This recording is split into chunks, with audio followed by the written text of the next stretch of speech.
Question number one. Question number one है the capacitance of earth is. पृथ्वी की धारिता कितनी होती है। ये बिल्कुल याद रखने वाला क्वेश्चन है, बहुत ही स्टैंडर्ड क्वेश्चन है और ये हम लोगों को याद रखना चाहिए कि धरती की जो धारिता होती है वो 711 माइक्रोफैराड होती है। इस प्रश्न का जो सही आंसर है वो है हम लोगों का ऑप्शन डी। दूसरा क्वेश्चन हम लोगों से पूछा जा रहा है the dielectric constant of matter is always greater than. किसी पदार्थ का परावैद्युत नियतांक हमेशा अधिक होता है। आप एकदम बिल्कुल याद रखिए कि किसी भी धातु का, किसी भी मैटर का, किसी भी पदार्थ का जो परावैद्युत नियतांक या डाइलेक्ट्रिक कांस्टेंट या रिलेटिव परमिटिविटी, तीन नाम से ये जाना जाता है, इसका मान हमेशा एक से बड़ा ही होता है। हाँ, हवा के लिए इसका मान एक के बराबर होता है, मेटल्स के लिए, धातु के लिए इसका मान इन्फिनिटी होता है। इस प्रश्न का सही आंसर हो जाएगा हम लोगों का option C, it is always greater than 1। अगला प्रश्न हम लोग का question number 3। The unit of dielectric strength is. परावैद्युत सामर्थ्य का मात्रक होता है। देखिए, पहले परावैद्युत सामर्थ्य या डाइलेक्ट्रिक कांस्टेंट को हमें समझना चाहिए। ये इलेक्ट्रिक फील्ड का वैल्यू होता है, वो वैल्यू जिससे ज़्यादा इलेक्ट्रिक फील्ड अगर क्रिएट कर दिया जाए तो जो हमारा डाइलेक्ट्रिक है, जो हमारा इंसुलेटर है, वो कन्वर्ट हो जाता है कंडक्टर में, यानी उससे भी चार्ज बहना शुरू हो जाता है। यानी वो इलेक्ट्रिक फील्ड जहाँ पे जाके डाइलेक्ट्रिक टूट जाए उसी को हम लोग कहते हैं कि ये उसका डाइलेक्ट्रिक स्ट्रेंथ है। यानी आपसे इनडायरेक्ट पूछा जा रहा है कि इलेक्ट्रिक फील्ड इंटेंसिटी या विद्युत क्षेत्र तीव्रता का मात्रक क्या है। विद्युत क्षेत्र तीव्रता के दो मात्रक होते हैं, एक है न्यूटन पर कूलम और एक है वोल्ट पर मीटर। तो हम लोग अपने ऑप्शन को देखेंगे कि कौन सा ऑप्शन उपलब्ध है, और इसको अगर आप देखेंगे तो आपको दिखाई पड़ेगा कि ऑप्शन सी वोल्ट पर मीटर जो है ये हमारा डाइलेक्ट्रिक स्ट्रेंथ का मात्रक हो जाएगा। क्वेश्चन नंबर 4 पे आए। क्वेश्चन नंबर 4 कहता है a cell of EMF 1.5 volt is directly joined to a resistance of 0.05 ampere. If current in circuit is 2 ampere, the internal resistance of the cell is। 1.5 volt विद्युत वाहक बल का कोई cell सीधे 0.05 ओम के प्रतिरोध से जोड़ दिया गया है। यदि परिपथ में 2 एम्पियर की धारा प्रवाहित हो रही हो तो सेल का आंतरिक प्रतिरोध होगा। इस प्रश्न का जवाब हम लोग इस प्रकार से दे सकते हैं कि हम लोग जानते हैं कि अगर हमारा कोई ERR सर्किट हो, यानी सिंपल सर्किट हो, साधारण सर्किट हो, तो उसमें बहने वाला जो करंट होता है वो होता है E/R+R के बराबर। इसको अगर आप दूसरे तरीके से लिखना चाहें तो आप लिख सकते हैं R+R बराबर E/I, और आंतरिक प्रतिरोध अगर आप निकालना चाहते हैं तो आप लिख सकते हैं E/I और -R। अब इनके वैल्यूज हमें डालने हैं, तो आप देख सकते हैं कि हम लोग का प्रश्न क्या है कि ईएमएफ जो है वो है 1.5, तो हम लोग वैल्यू 1.5 ले लेंगे। धारा जो बह रही है वो बह रही है 2, और जो एक्सटर्नल रेजिस्टेंस है वो है 0.05, तो हम लोग लिख सकते हैं this is equal to 1.5/2 minus 0.05, तो ये हो गया 0.75 माइनस 0.05 यानी 0.7। ये मैच कर रहा है हम लोगों के ऑप्शन ए से, तो सही आंसर हो गया इसका ऑप्शन ए। आइए question number 5। A uniform wire of resistance 1 ohm is cut into 4 equal parts and these parts are joined in parallel. The equivalent resistance of the combination is.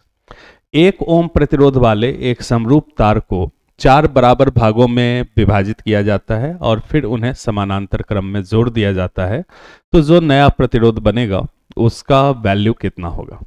देखिए, इस प्रश्न को अगर हम सॉल्व करना चाहें तो इस प्रकार से हम लोग सॉल्व कर सकते हैं कि हमारा प्रश्न हो गया कि हम लोग के पास एक तार है और इसको हमने क्या किया कि 4 हिस्से में बांट दिया।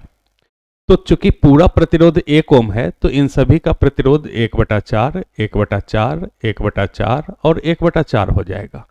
अब इन सारे टुकड़ों को हम लोगों ने क्या किया कि पैरेलल में जोड़ दिया, और पैरेलल में जोड़ दिया, ये 1/4, ये भी 1/4, ये भी 1/4 और ये भी 1/4।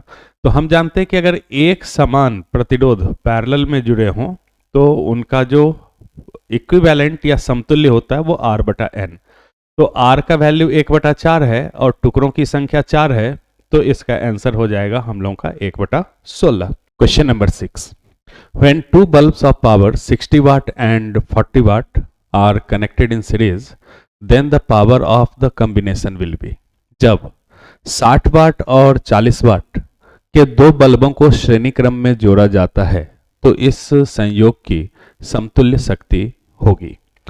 अगर आप बल्ब को श्रेणी क्रम में जोड़ते हैं तो उसका समतुल्य पावर या समतुल्य शक्ति निकालने के लिए हम लोग के पास ये फॉर्मूला होता है 1/P1 + 1/P2 श्रेणी क्रम में।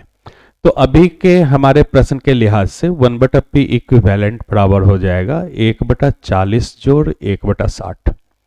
40 और 60 का अगर आप एलसीएम लेते हैं तो ये 240 आ जाएगा, और 40 × 6 240 और 60 × 4 बराबर 240। ये हो जाएगा 10/240 और 10/240 का मतलब हो गया 1/24, यानी 1/P इक्विवेलेंट हो जाएगा 1/24, तो P इक्विवेलेंट का मान हो जाएगा 20। Question number 7, 1 gauss equal to, एक गाउस बराबर होता है। देखिए गाउस जो है वो चुंबकीय क्षेत्र या मैग्नेटिक फील्ड इंडक्शन को मेजर करने का एक यूनिट है।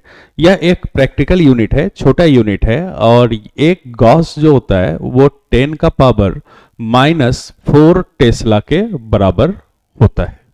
Question number 8, the magnetic dipole moment of an electron moving on a circular path of radius r with velocity v is. r त्रिज्या के वृत्तीय पथ पर v वेग से घूमते एक इलेक्ट्रॉन का चुंबकीय द्विध्रुव आघूर्ण किसके बराबर होगा। हमारा प्रश्न है कि एक वृत्तीय पथ है और इस वृत्तीय पथ की जो त्रिज्या है वो r के बराबर है, और इसके ऊपर एक इलेक्ट्रॉन v वेग से चक्कर लगा रहा है। पूछा जा रहा है कि हमारा चुंबकीय द्विध्रुव आघूर्ण क्या होगा। चुंबकीय द्विध्रुव आघूर्ण जो होता है वो I × A के बराबर होता है। I अगर हमें लिखना हो तो आवेश में आवर्तकाल टाइम से भाग देना होगा। एरिया लिखना हो तो πr² आप लिख सकते हैं। इलेक्ट्रॉन का जो आवेश या चार्ज होता है उसको हम लोग E लिखते हैं, और टाइम पीरियड को हम लोग 2πr/v, यानी एक वृत्तीय पथ पे कोई चीज चल रहा हो तो एक चक्कर लगाने में जो उसको समय लगेगा वो लगेगा 2πr/v, और इसमें आपको मल्टीप्लाई करना है πr² से। आप देखेंगे पाई से पाई कैंसल, एक r से एक r कैंसल, ये v ऊपर चला जाएगा। हमारा आंसर हो जाएगा E × v × r/2, E × v × r/2। प्रश्न संख्या 9, the magnetic field at the centre of A current carrying coil is b। एक करंट कैरिंग कॉइल है और उसके सेंटर पे मैग्नेटिक फील्ड का मान b के बराबर है। If the radius of coil is doubled by keeping the electric current unchanged, हमने क्या किया कि उसके रेडियस को दोगुना कर दिया लेकिन करंट के वैल्यू को चेंज होने नहीं दिया, करंट का वैल्यू हमारा सेम रहा।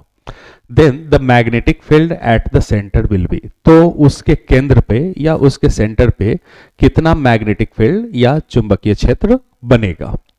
विद्युत धारा प्रवाहित हो रहे एक कुंडली के केंद्र पर चुंबकीय क्षेत्र B है। यदि धारा को अपरिवर्तित रखते हुए त्रिज्या को दोगुना कर दिया जाए तब केंद्र पर चुंबकीय क्षेत्र का मान कितना होगा।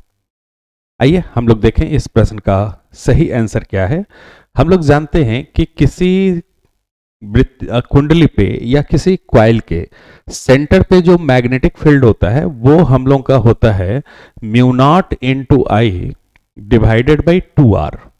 यानी आप देख सकते हैं कि यहां से हम लोग निष्कर्ष निकाल सकते हैं कि B समानुपाती है 1/r का, यानी त्रिज्या का व्युत्क्रमानुपाती है।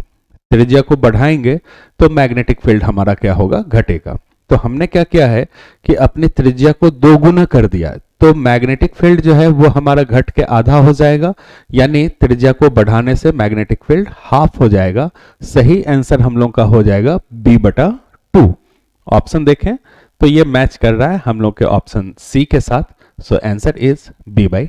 Question number 10, the resistance of an ideal ammeter is, एक आदर्श अमीटर का प्रतिरोध क्या होता है। ये बड़ा ही महत्वपूर्ण प्रश्न है और दोनों प्रश्न आप याद रखें। ऐसा ही प्रश्न आपसे पूछा जा सकता है कि the resistance of ideal volt meter is, एक आदर्श वोल्ट मीटर का प्रतिरोध क्या होता है।